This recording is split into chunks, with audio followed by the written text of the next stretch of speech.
ইনশাআল্লাহ। আমরা বাংলাদেশ জাতীয়তাবাদী একটা শক্তিশালী দল। এই শেখ হাসিনা 17 বছর ধরে বাংলার জনগণকে যেভাবে জ্বালিয়েছে, হত্যা গুম করেছে, শেখ হাসিনা আয়না ঘর বানায় বিএনপির নেতা কর্মীকে যেভাবে জ্বালিয়েছে, অত্যাচার করেছে, বাংলাদেশের সেনাবাহিনীকে এবং বিডিআরকে যেভাবে হত্যা করেছে, হেফাজত বাহিনীকে হত্যা করেছে, বাংলার বড় বড় নেতা কর্মীদের হত্যা গুম করেছে, দ্রব্যমূল্যের ঊর্ধ্বগতি, বাংলার জনগণ না খেয়ে তারা তাদের পিঠ দেওয়ালে ঠেকে গিয়েছে, ছাত্র সমাজের অধিকার বঞ্চিত করেছে, ছাত্র সমাজে আজ মেধাবী হয়ে তারা শিক্ষিত হয়ে তারা চাকরি পায় না, পায় আওয়ামী লীগের দলীয় ছেলেরা চাকরি বাকরি পায়।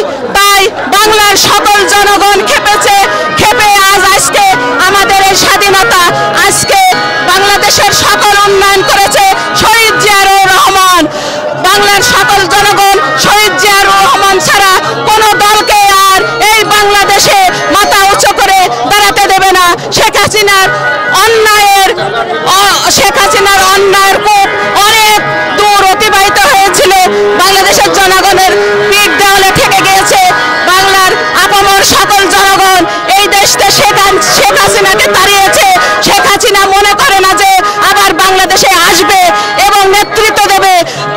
বাংলার 18 কোটি জনগণ যদি বেঁচে থাকে, আর কোনোদিন এই শেখ হাসিনা বাংলাদেশের মাথা উঁচু করে দাঁড়াতে পারবে না এবং আমরা বাংলাদেশে শেখ হাসিনাকে আর ঢুকতে দেব না ইনশাআল্লাহ।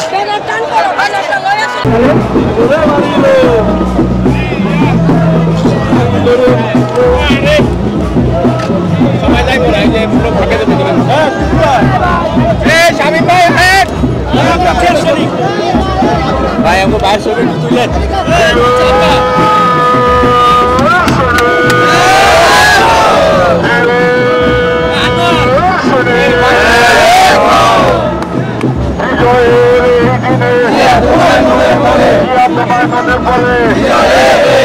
জাতীয়তাবাদী ছাত্র দল জিন্দাবাদ জিন্দাবাদ, শহীদ জিয়ার মানবর, খালেদা জিয়ার প্রাণের দল, দেশপ্রেমিকের মনোবল, শহীদ জিয়ার গণের দল, জাতীয়তাবাদী ছাত্র দল,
সত্য, বস্তুনিষ্ঠ ও নিরপেক্ষ দৈনিক জনবাণী।